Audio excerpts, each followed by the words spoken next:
everyone, we're here with another episode of the Power of Nine podcast. I am your host, Eggert. Today's guest helps companies walk the talk of who they are and guides them to be good leaders and awesome people leaders. I am so happy to share with you my friend, Heather Polivka. Heather, welcome to the show. Thanks for having me, Aaron. I'm excited to be here. Before we get into things, so I know how to address you throughout our conversation, will you please share with me your pronouns? She, her. Awesome. So we have met a handful of times over the last year or so. We were introduced by our friend Dan Neitz. Yeah. And I'll tell you, as I was starting to mentally prepare for this episode, it was just shocking to me the amount of awesome experiences that you've had. And I'm so happy for you to be able to share some of these. I got some questions for you related to some of the things that you've done.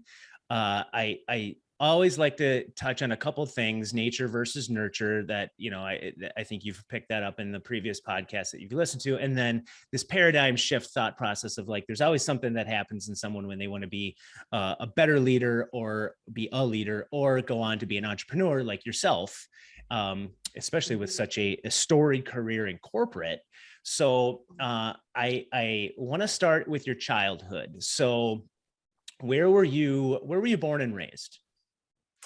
Well, I was originally born here in the Twin Cities, but then my dad was in the Air Force. So we moved around quite a bit in my early years. And then for a notable period of time, he was serving overseas in Thailand. And so it was my mom and I stateside in Alexandria, Virginia. And my mom at the time, she's an amazing woman. You think I have like adventures. She worked in the White House. So yeah. So we moved around, and then at some point we came back here in junior high to Minnesota. Then I went away for undergrad, moved back, went away for graduate school, moved back. So the joke that I make is I'm half Minnesotan and half the East Coast of the country. Yeah. Does any of that, do you have any of that East Coast in you? Or are you all Minnesotan, all Midwestern? I don't know if it's East Coast or if it's the military thing. But for sure, there's two elements I would say. I have a lot of, the idea of like people who move to Minnesota. My husband is born and raised here, so he has those deep roots that a lot of Minnesotans have. Versus I have had some of that experience of moving around a lot. So I tend to create a lot of community, and especially people who move into the Twin Cities. So I think that's the military kid in me who's like, you just build your community and family where you are. And I think also communication style. I don't know if it's East Coast or it's the military, but being more like direct and not so much read between the lines, which sometimes gets me in trouble because I'm saying exactly what I mean. But, in Minnesota, we can sometimes have a tendency, the communication pattern is to always like read between the lines. So I'll say what I mean, but then more meaning gets added to it when someone's reading between the lines. So I have to think about my audience. And again, that might be the East Coast or it might be the military kid in me, but it is definitely a different communication pattern than what we're kind of known for, good or bad. In Minnesota. Yeah. So, the feedback, you joined your Coalition 9 group a handful of months ago. And the feedback I got from the group is that is a very transparent group. And the thing that they loved about you coming into the group from the get-go is your transparency. And I think that to me is like a really positive thing. I think sometimes Minnesotans get caught up in the whole passive aggressive, lack of transparency. I hate that Minnesota nice BS. And I think, that transparency and just saying what you think, and just, it depends on how sometimes you deliver that message, right? Right. Yeah. So how about siblings and things like that? Yeah, I'm the oldest of 4 siblings, and I am the oldest in all the ways that you typically think about the oldest. And I have 2 brothers and a sister. So the youngest is 16 years younger than I am. So I was like a senior in high school when he was born. So quite the gap. Quite the dynamic there. Yeah. So let's touch on that nature versus nurture aspect, right? So your childhood is such a big part of shaping who you are. And, you know, some people that has such a profound effect on them on how they decide if they want to be an entrepreneur or leader in the future. You've had so many different interesting experiences as you were growing up. What's your thoughts on the nature versus nurture dynamic? Yeah, it's an interesting thing because when I think about where I am, right now and starting my own business, my mom had me as a teen mom, like very Mhm. young. And so I grew up, while my dad was serving overseas, she was working full time and, raising me. And then when he came back, stateside, then she started because she wanted to get her college degree. So she was working full time, being a mom and then going to school. And there are so many times like when things get tough, I think, oh my gosh, I wasn't a woman working full time, going to school full time with kids. So I'm Mm. just not going to complain. But then after she got her college degree, she started a business in the bedroom next to mine. So I saw this, this woman start out in the bedroom next to mine and win contracts with Fortune 500 companies.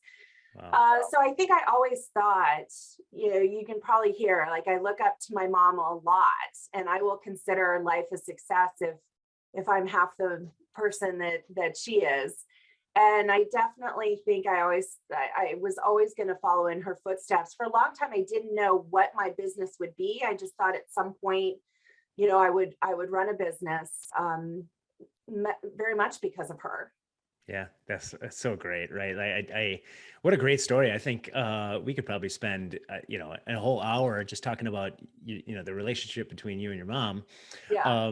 So let's transition into like the high school. So what was your jam in high school? What were you into? What were some of the things that you enjoyed doing? Yeah.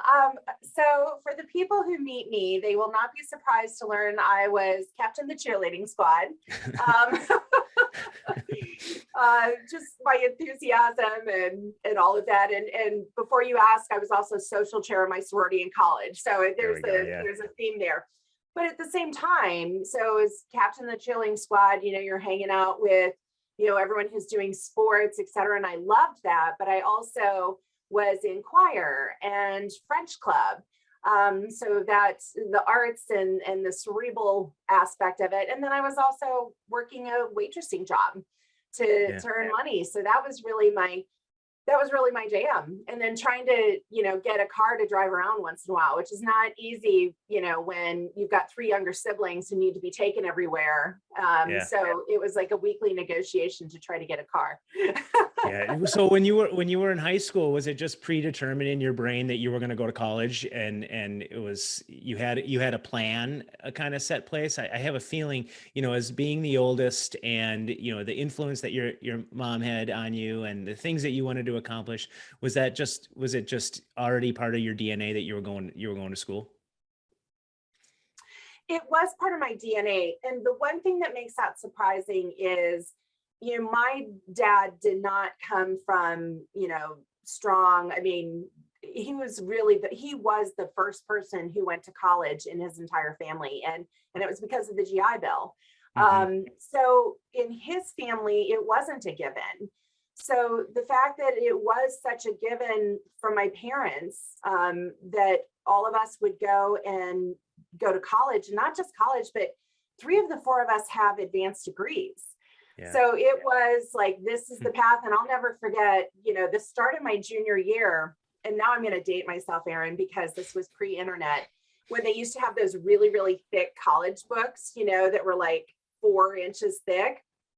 At the beginning of my junior year, like I was given that book and it was like, well, you better start thinking about, where you want to go to school. Right. Yeah. So it was just, this is, one of the tasks I was expected to do, and Well, think through. I think we're about the same age, because that was part of my, pre-college experience, high school experience, was trying to figure that out. And there was no internet at that time. It was early 90s. So Yeah. yeah, I was Yeah. I was too busy listening to Pearl Jam and Nirvana and Soundgarden rather than trying to pick out what college I was going to go to. Yeah. So you chose so where did you start your undergrad? I started my undergrad at Miami of Ohio. Why'd you choose it? Kind of Why'd you choose Miami? Yeah, it's interesting. I don't even know how I was this thoughtful about it. I wanted a school that was good in business because I already had a sense that I was going to do a business degree. Um, I didn't want to go to too big of a school. So I didn't want to go to, 50, 60,000 students. Um, and I wanted to, interestingly, I wanted a school that that was not a sort of a transplant school or one where people attended during the day and then or during the week and then disappeared on the weekends. Mhm. So one that required people to live on campus. And somehow all of this combined in my research through my 4-inch college book, leading me to Miami of Ohio as my first choice. Plus they had lots of sports. So I knew that, they were known as the cradle of coaches for sports. So I thought there's a really great campus life. They're known for marketing and management. They're located in a small town, but nearby to Cincinnati. So there are a lot of reasons I chose it, and it was actually my first choice. The funny thing is, and this is what'll be crazy like now when everyone's going on these college tours, I literally arrived on campus, and that was the first time I had set eyes on it. Whoa. So I arrived, I didn't do a campus visit, the whole kit and caboodle. And it's kind of crazy, except I think as a military kid, that just didn't scare me. The idea of going someplace that I didn't know anyone. I'm like, I always land on my feet, it'll be fine. Yeah. See, I gotta believe because being a military kid, and then you combine that with your outgoing personality, being an extrovert, that probably just made you being immersed into a new culture like that probably just made it so much more easy for you and the people around you. Yeah, I think so, definitely. I mean, it didn't intimidate me. It's kind of funny now when I think about it. Like it's such a Mhm. big choice, and a lot of my friends are taking their kids on college tours and Mhm. getting the vibe of the campus. And the thing I didn't realize when I stepped foot on a campus is, Miami of Ohio is known as like a public Ivy League college, is how it's Mhm. referred to for a couple of reasons. One, kind of looks that way with the green and the rolling hills and the buildings. It looks like an Ivy League. But the other reason is because there's a lot of people who attend there who have some money. And that was not me. So I was sort of looking to my right, looking to my left at like purses people had and cars they had and allowances they were getting from their parents, which was not my case. And I was like, Right. I might have stepped someplace that it would have been very easy for me to think I didn't belong. And I think that's why then I sought out sorority life, was to find my home within that. Yeah. So did you spend your whole undergrad at Miami of Ohio? I did not spend my whole undergrad at Miami of Ohio. There were some family dynamics going on that created financial strain Mhm. in my junior year. So I came home, worked for a year and a half, and helped out with the family. And then I finished up my degree at Winona State. Oh, yeah. That's my wife's Yeah, from Winona. So there you go. yeah, that's great. So then did you transition right from Winona State to go get your MBA? I did not. I took a couple years again to pay off some undergrad loans and make some money. I worked that's where I had my first manager job, was assistant manager of the Gap. Oh yeah. Uh, so I had a great experience. And then it was, once I had all the undergrad paid off, then I'm like, okay, I'm ready to go and get my MBA. Yeah. And where did you choose to go get your MBA at? I chose to go to Purdue University, the Krannert School of Management at Purdue. Yeah. Why'd And you choose there? yeah, again, it's one of those, sometimes I surprise myself when I reflect back. Hmm. So Purdue is known as an engineering school, and what a top engineering school. So there's a lot of people in engineering and operations who will come to Purdue to get their master's. So it has a very strong like operations, management. And I thought, I'm a marketer, and a lot of times marketing and operations are kind of at odds. And I thought it would make me a better marketer if I could spend a couple of years working with people who come at business in a different approach and mindset and discipline. And if I could learn how to bridge that gap, speak their language. So that's why I chose to go to Purdue. That's that right there. That mindset is kind of the story of your career too. I look at the things that you've done throughout, as you got into corporate. So was your first, I'm going to say, air quotes, your real job. Yeah. What was your first real job after getting your MBA? That was for Target Corporation, Hmm. which was not a typical step from Purdue. You can imagine there was a lot of aerospace and engineering firms recruited a ton from Cranard. So the fact that this person went to retail, I think most of Right. the faculty and alumni were like, "What?"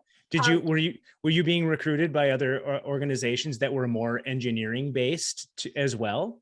Yes, I for our second year of grad school, I led a benchmarking study for Cranard School of Management against other top 20 MBA firms. So we actually went out and researched top 20 MBA and made recommendations to Cranard and Purdue University and the alumni board about what would need to happen in the program, because at the time I was attending it, it was ranked around 20. So we were making recommendations about what we think would take the program up to, say, top 15, top 10.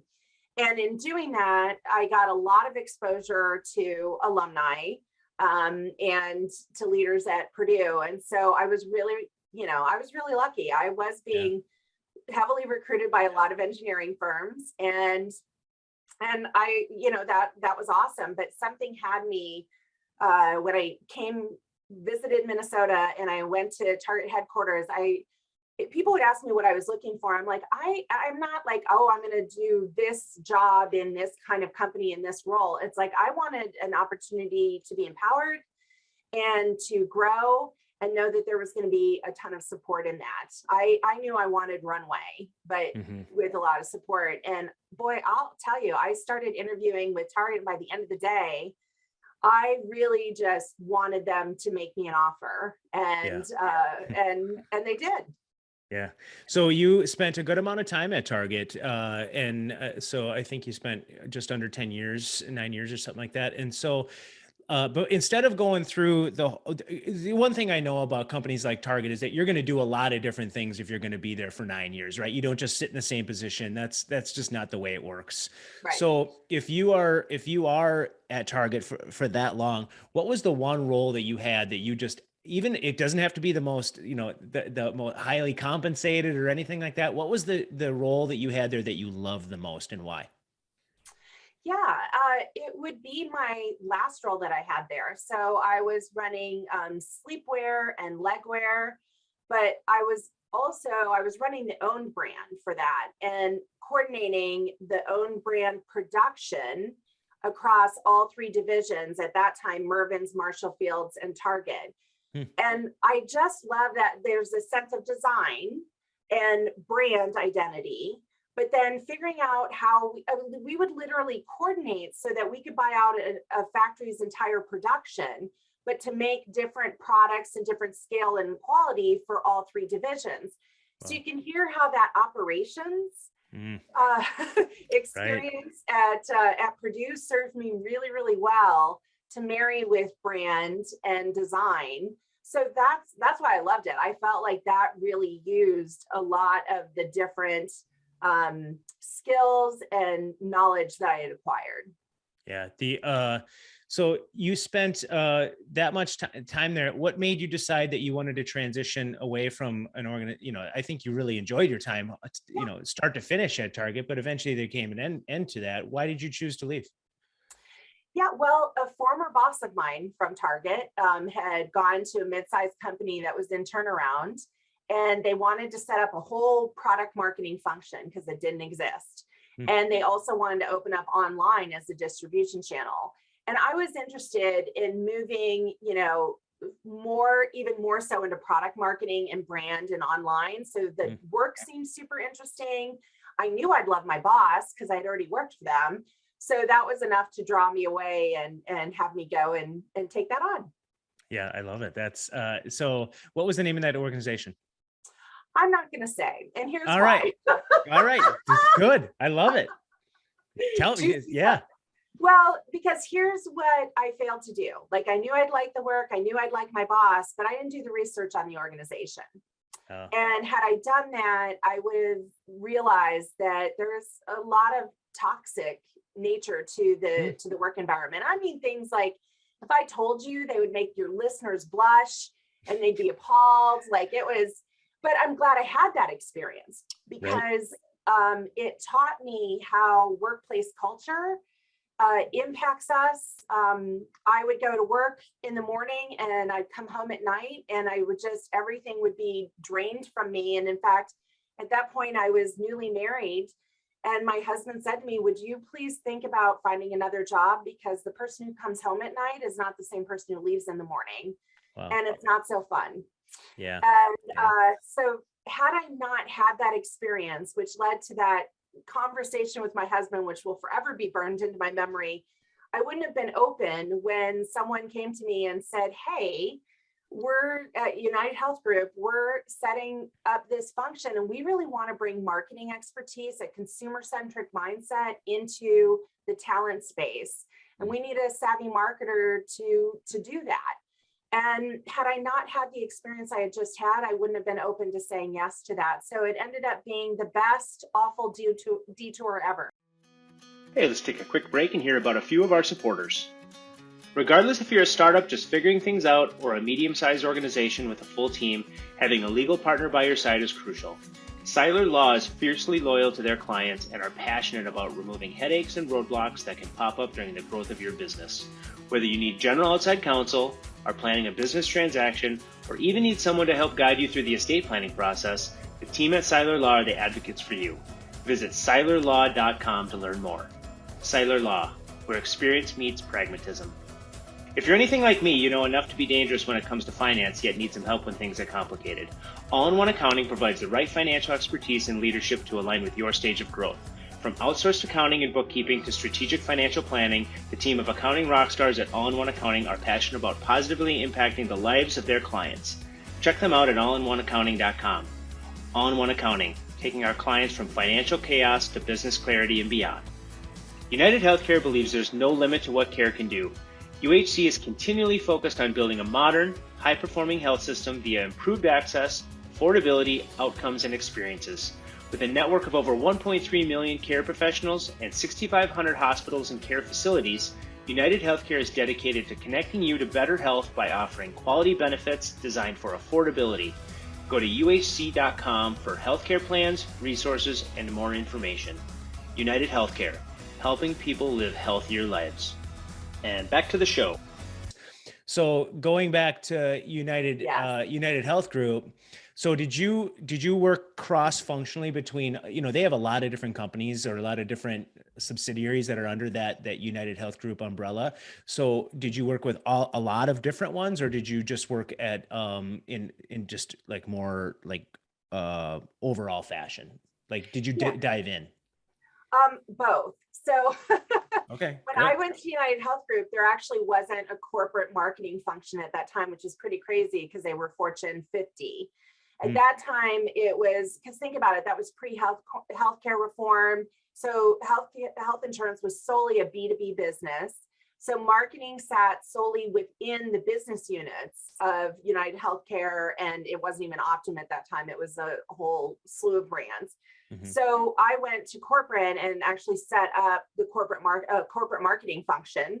And they had United Health Group as a brand, but it was really just a holding company and used for financial reporting, not for attracting talent or speaking to culture on a full organization basis. So it was first building that out overall to be an umbrella under which all the businesses could sit. And when we did the brand work, we did that. We developed it intentionally so that it could sort of slice and dice by business, by talent pool, because we're recruiting everything from pilots to nurses to technologists, but also then by geography, because when I first joined, it was US centric. And then as we kept expanding globally, then when you say like also with the businesses, In India and the Philippines, for example, we didn't have any client or customer facing business at the time. Our whole presence was related to talent. And so there, I really managed the Optum brand in India and the Philippines because the entire brand presence was my team. And the same thing, you know, in Ireland. And then as we launched into Brazil, I launched Optum into Brazil, and then we did an acquisition, and I helped manage that integration of the merger and acquisition. And then Optum, as you know, is so on the front edge of so much technology. They're also acquiring a lot of businesses with technology. So I worked on over 20 mergers and acquisitions and integrations of brands and culture while I was there too. So I did the overall, but then would think about then what happens on the local basis, be it by talent pool, by business, by, you know, by country. So I did both. So that brings up a good, something that just popped in my head here. So, you know, I think so many, or I have a lot of friends that do M&A. I was a part of them in my other business.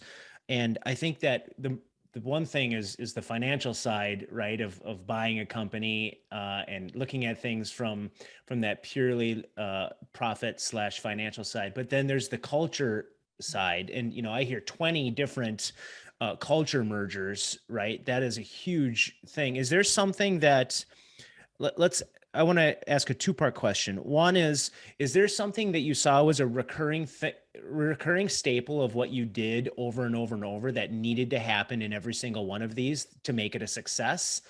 That's my first question. And then I have another one as a follow-up. Okay. So what's really interesting, Aaron, is that we were doing a number of these, and I knew we actually weren't being as successful as we could be. And probably what you saw too is nothing will kill the ROI of your merger deal more so than culture. And yet it's actually not as thorough as a part of the vetting process, much less the actual integration and implementation process as it should be.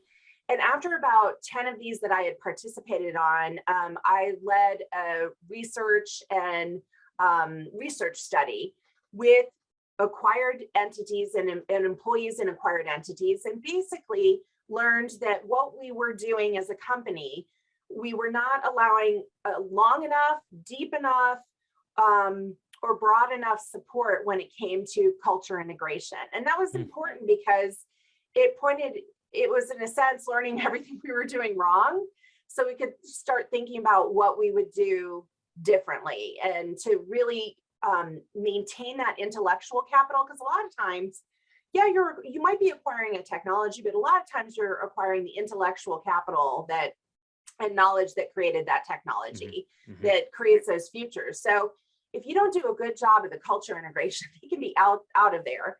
And even if you you have contracts where they're going to work for a minimum period of time, that doesn't mean they're going to give you their best. Right. If they don't buy into the concept. So that was the most important lesson, was everything that we weren't doing and that wasn't enough. Essentially, we were kind of going in and we're doing culture integration, and I'm doing the little fake quotes with my fingers for those.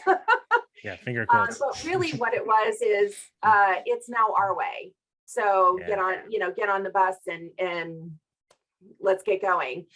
So that was important. The first thing now that I look at is the authenticity. Is it really, is there an intention that there is an integration of culture? Is it that they really should adopt, the intention is that they'll adopt the acquiring entity?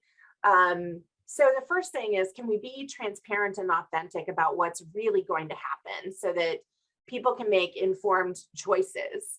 And then the second thing is I think there's always someone or something to learn from, and there's a reason why things are being done a certain way. There's a reason why there's a work practice. So seeking first to understand that, as opposed to thinking just because you're the acquiring entity that, your way is the best way.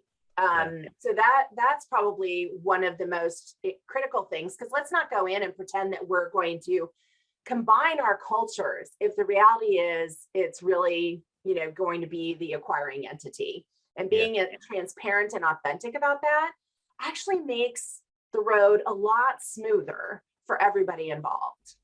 Yeah, so that was great. Thank you, because you did answer. I feel like you answered my second question. What would be one piece of advice that you would give an organization that's buying or merging with another organization, but it's around that authenticity side and communication and just being real about what you're about to experience here. Exactly. And then I think once you're real about that and like, here's what the intention is, I strongly recommend doing kind of a culture mapping exercise to really understand, even if the intention is the acquired entity is going to become, they're going to have to embrace the culture of the entity that acquired them. By both groups going through a culture mapping exercise, I think can build a lot of understanding about those invariable rub points you're going to hit of, okay, company A, this is how we do it and we acquired you, and company B, well, this is how we do it. You're invariably going to have those rub points, but to at least understand why company B approaches and thinks those ways and what they prioritize and they value, et cetera, gives greater access for understanding, but also in reverse too, of why does company A do things that way? What is it they prioritize? Because then you can figure out where you have common ground and you can understand what's driving the points of separation or disagreement. And it gives you an opportunity then to really work through it together, as opposed to, a hammer coming down or people being forced into a box. I think it's a much less painful way, and it breeds understanding and trust. Yeah. Change management, right? And I think people are so change adverse just in general by nature. So I think just kind of softening that blow a little bit through communication and transparency, that culture mapping is a great idea. Yeah. So I want to address kind of the paradigm shift here. So there obviously was a paradigm shift because you spent, a good almost 12 years at United Health Group and then decided to go out on your own. What happened there? Well, you know what? When I joined United Health Group, it was 80,000 employees, mostly in the US. And when I left, it was 320,000 employees globally. And I had an awesome ride. I had a great ride. Just a lot of the things that I explained to you, like during the first healthcare reform debate, there couldn't have been a hotter time in this country. And somehow I got buy-in to launch social media for the first time for United Health Group.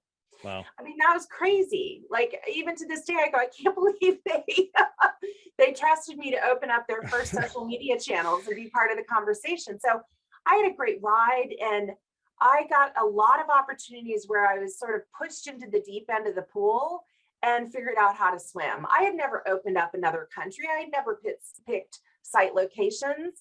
I had never launched social media in the midst of a hot topic. So it was a lot of fun. And what I learned about myself is I'm a builder, I'm a creator. But when you get to 320,000 employees and globally, there's a lot of maintenance involved. And there's a lot of then navigating, because all of a sudden there weren't as many new frontiers to explore. So people start getting a little protective of, their piece of the pie. And, that just was nothing wrong with that. That's where the company is in its growth cycle, but it's not the work that fuels me. I like to build, I like to create and make sure I'm having an impact. And so it just felt like, okay, I've had a great ride here. It's time for me to take all the experiences I've acquired and the knowledge I've acquired and have it benefit small and mid-sized businesses. So here I always knew that I would probably follow in my mom's footsteps, but I never knew what the business would be. And now I knew what it would be.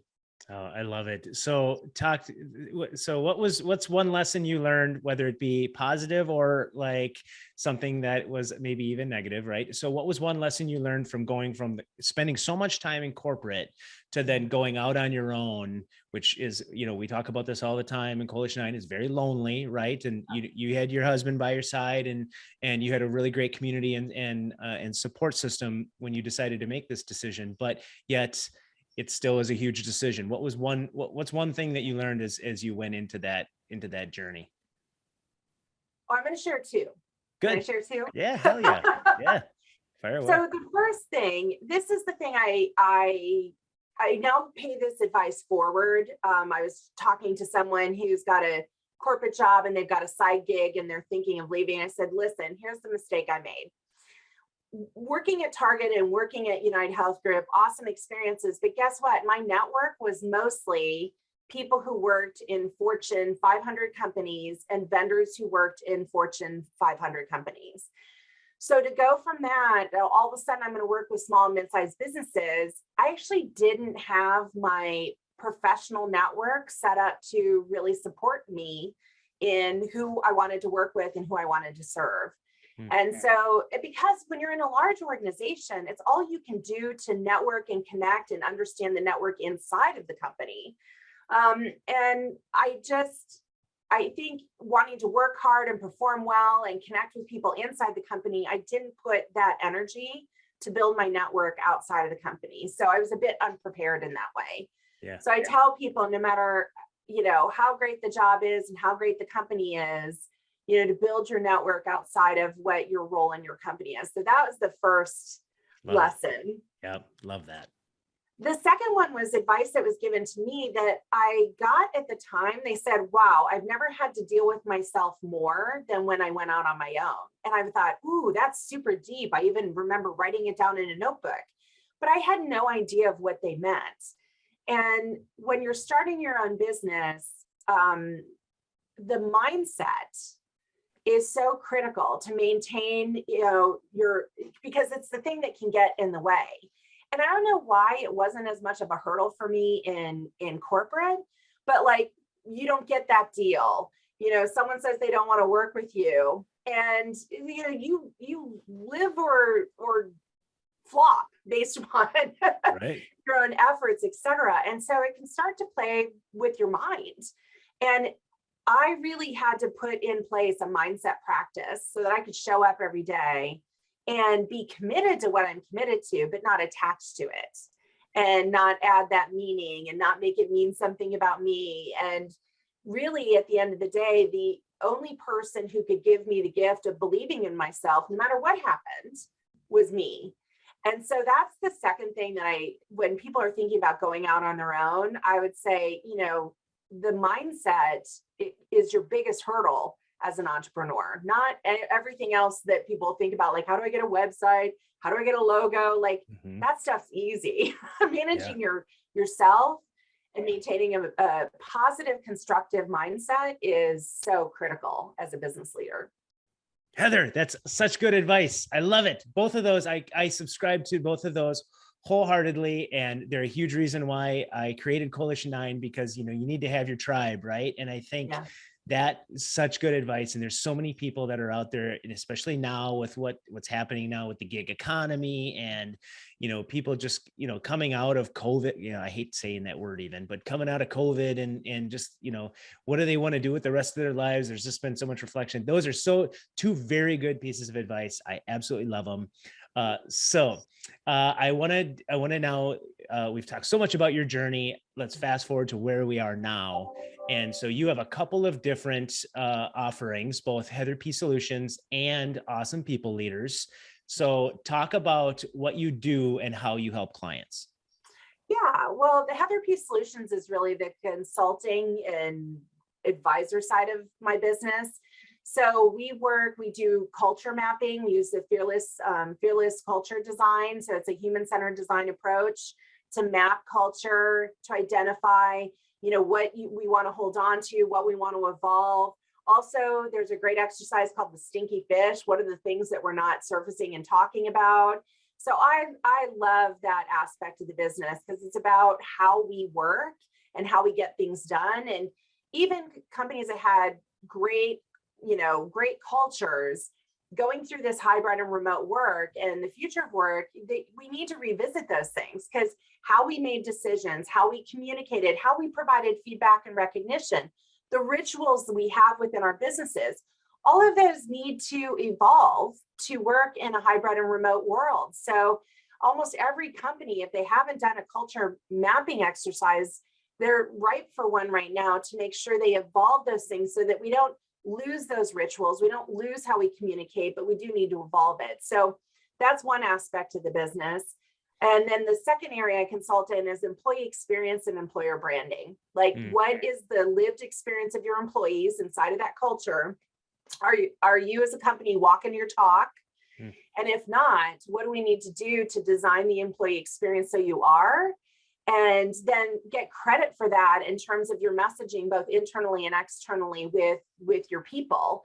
And that's to avoid what a lot of businesses saw last year, Erin, which is 1 in 4 new hires quit within 6 months last year. Crazy. And to me, that's a lot of people walking in the door, looking around for a while and going, this is not what I was promised, and walking back out. So that's the HeatherP solutions. And then in doing that work with companies, I don't just do that and then like walk away. I help them set up, embed it, and set it up to be successful. So I'm very much about how does this show up on the front lines of your business, not just with the leadership team. And in doing that work, it led me to see and to develop resources for frontline managers.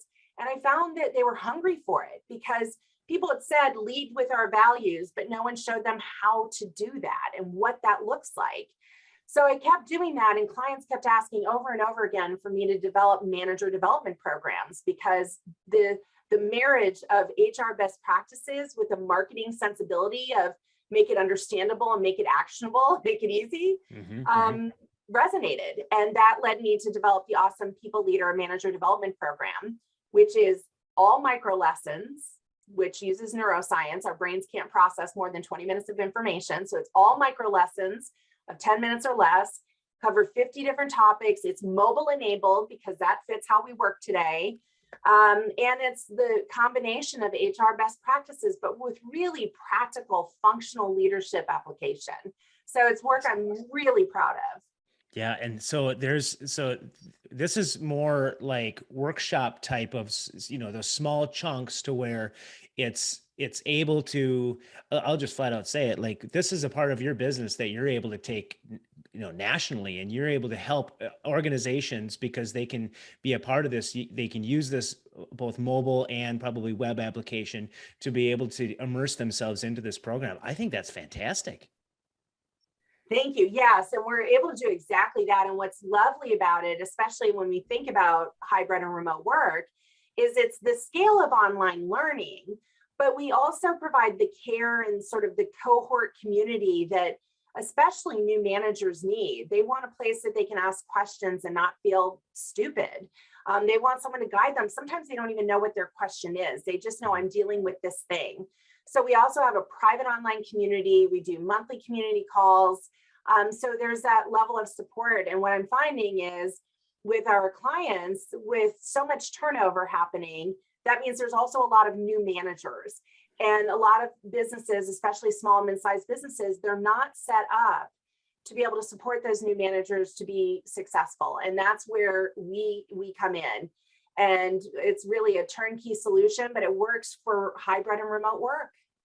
I love it. All right. So before we transition to 9 questions, because I can sit here and talk to you all day, I have one question for you that I think that you just kind of alluded to, but I wanted to make sure to ask you, what is one piece of advice that you would give to a brand new manager, or brand new, I don't really love the word manager, I'm just gonna be honest with you, right? But so a new leader, first time in a leadership position, what's one piece of advice that you would give them?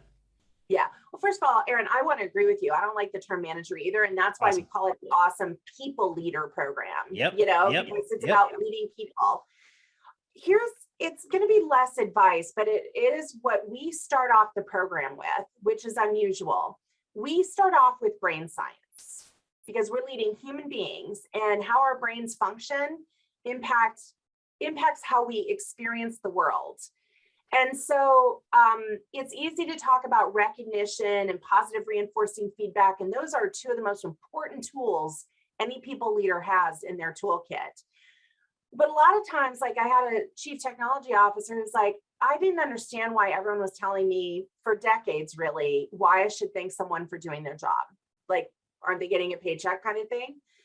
But when you understand the brain science, that if people are in fight, flight, or freeze, which by the way, a lot of people are right on the verge of that, just given what we've dealt with for the past 2 years. Yep. You're not productive in that zone, and you can't innovate, you can't collaborate.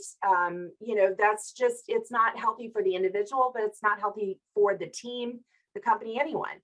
Then you have a productivity zone, which is great for getting stuff done. But again, you're not going to innovate, problem solve, collaborate. And to get those best aspects, that collaboration, that innovation, people have to be functioning out of the executive function, the reward function of their brain. And that's why recognition, that's why positive reinforcing feedback is so critical.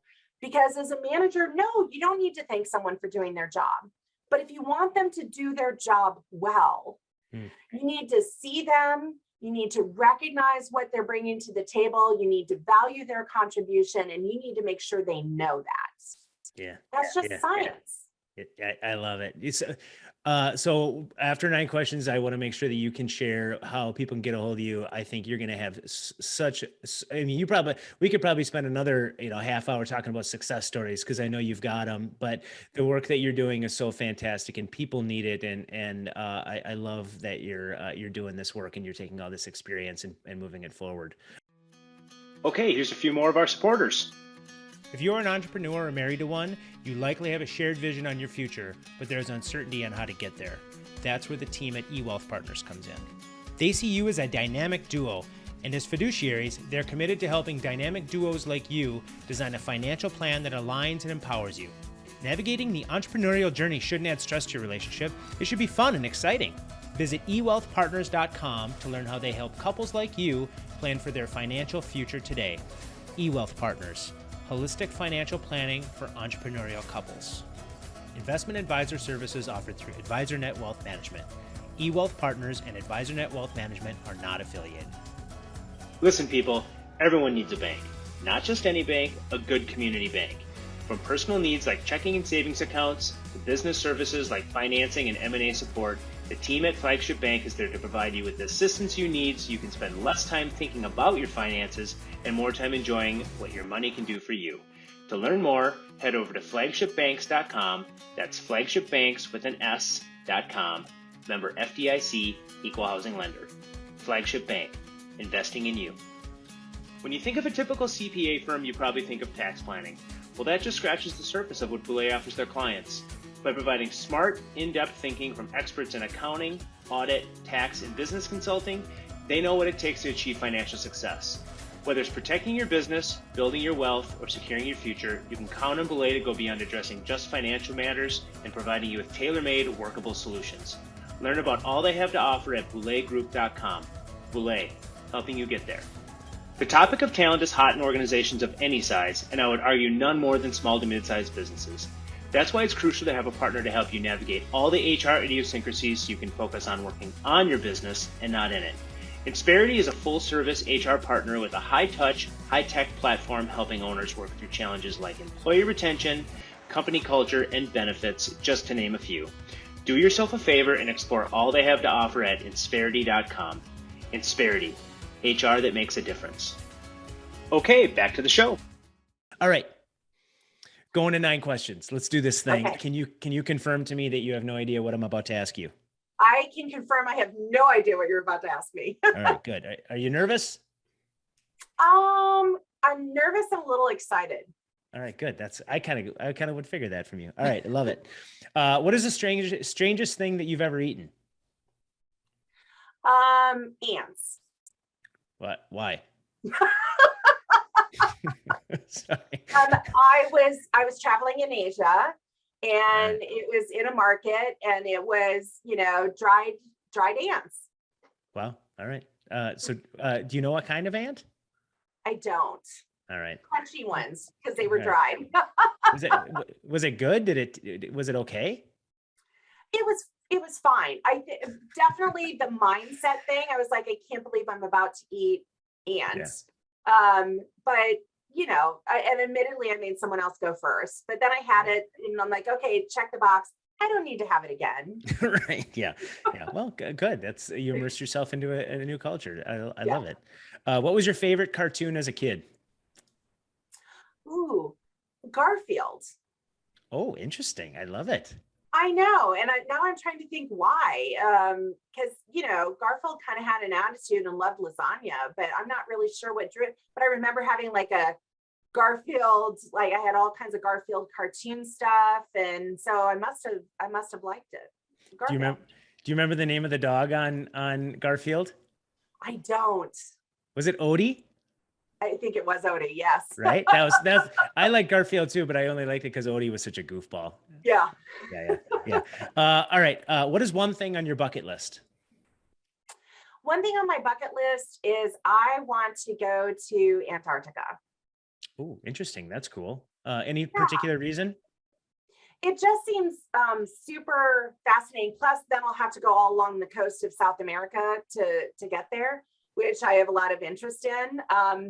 When right before the pandemic, I happened to be traveling, and in New Zealand, they have like an international Antarctic location where teams prep to make the trip. And so it just really, I was fascinated before then and wanted to do it. And that fascinated me even more. Yeah. I don't want to get into some kind of like get listeners all pissed off at me about some climate change stuff, but I think if you go to Antarctica, the year after that is not going to look the same, and the year after that is not going to look the same. So there right there is a great reason to go to Antarctica. Yeah, and I agree with you. I went and saw the glaciers in Alaska, and once you see that, and you can see pictures of what the very spot you were at and those glaciers looked like 10 years ago, it changes the perspective. And so that's what I'm intrigued about. Plus, I just wonder what's there. What's in Antarctica? Yeah.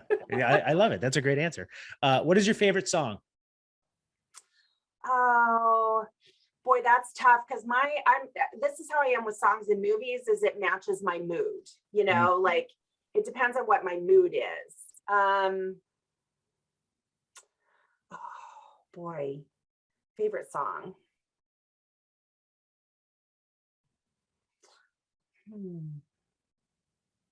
You want me to give you a hint? Okay. Tell me about why you are so passionate about the Star Spangled Banner. Oh yeah. Okay.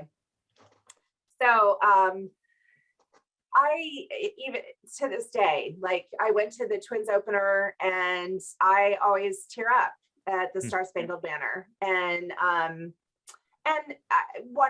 part of it is obviously I'm a military kid, and I remember getting the chicken pox, and I wanted my dad so bad to be home. And my mom bought me a Raggedy Ann and Andy, doll and sheets, but none of it could console me. I just really wanted my dad. And then he showed up. And for the longest time, I thought my dad came home because I had the chicken pox. By the way, they don't let you come home from Thailand because your kid has the chicken pox. You just happen to be on leave. Yeah, right. Shocker. Yeah, exactly. But I think about that, especially when you think about where we are today as a society, the sacrifice of the few for the many moves me a ton. And then I think about the spouses back home and the kids who live that sacrifice with them. And I'm just really moved by people who are willing to give to the greater good.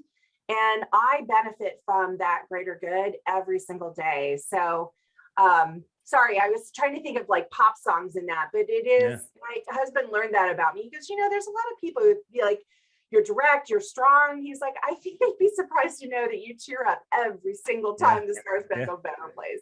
Yeah, that's a very thoughtful answer. I absolutely love it. When is the last time you laughed so hard you cried, and why? The last time I laughed so hard I cried, and why? Well, I know the last time it was, I've got 3 girlfriends, and we get together and really helped each other survive during COVID. And so I know the last time that I laughed so hard I almost cried, or even worse, more than cried, was with them. But I'm trying to remember why it was. It's just, they're the kind of women that you really can have that full, hard belly laugh with. And they're also the kind of women that in those moments that I'm struggling, I can have that full ugly cry with. So I know it was with them, but I don't remember why. That's all right. It was a great answer. I love it. What are 3 things you would take with you on a deserted island? One is my husband. I guess he's not a thing. Oh, that doesn't count. Okay, let me rephrase that question. What are 3 things you would take alone on a desert island? Oh. 3 things I would take alone on a desert island. Okay. For sure, I would take, I'd probably take a photo album. Okay. Just like memories and that kind of thing. I would take my Nook that has all kinds of books in it because I love to read. I should probably bring some sunscreen or something like to help me eat and survive. But those are probably the 2 things like from an emotional standpoint that I would take just to try to stay sane. All right, cool. What is your favorite holiday tradition? My favorite holiday tradition, my grandmother was the hostess with the mostest, and she's the one who taught me really how to cook. She's the one that taught me how to entertain because her love language really was taking care of people.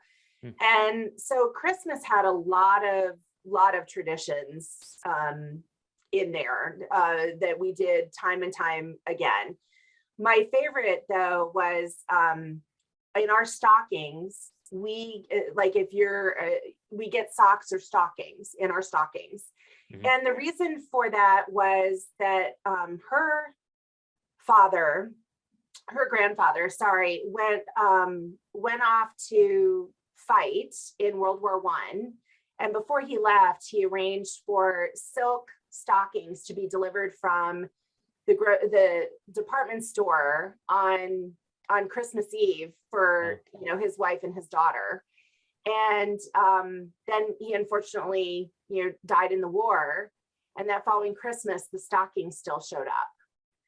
And wow. So to this day, we have stockings in our stockings, and it's a reminder of family story and a family history, but it's the bigger reminder is to not take each other for granted. Oh, so good. Such a good answer. I'm so glad I asked that question. I had no idea that you were going to drop that knowledge on us. That's so good. When I say the word leader, who do you think of and why? My mom. I think of her because, she was really in a lot of ways, again, ahead of her time as to be a teen mom, and then to, work her way to her college education, to work in the White House, to be one of the first female executives for Heavy Haulage Trunking Company, a very male-dominated world, and then to go and start her own business in technology, and then to retire that and become a neuro leadership coach. This is a woman who has, created and recreated herself time and time again, and she's just an awesome human. So that's what I think. That's what I think of when I think leader, is forging this path that allows others to stand on her shoulders and being a good human in the process. Yeah. Well, it sounds like the apple didn't fall too far from the tree. So you got a good mentor / leader there in your mom. I was going to ask you a different question, but I just thought I'm going to throw this one at you. How do you define success? Yeah, that's a really good question, Aaron, because I think that has changed and evolved for me. Right now, this was really telling for me that going through the pandemic, here I was trying to lift up this new business, like not the best time to start a business, right?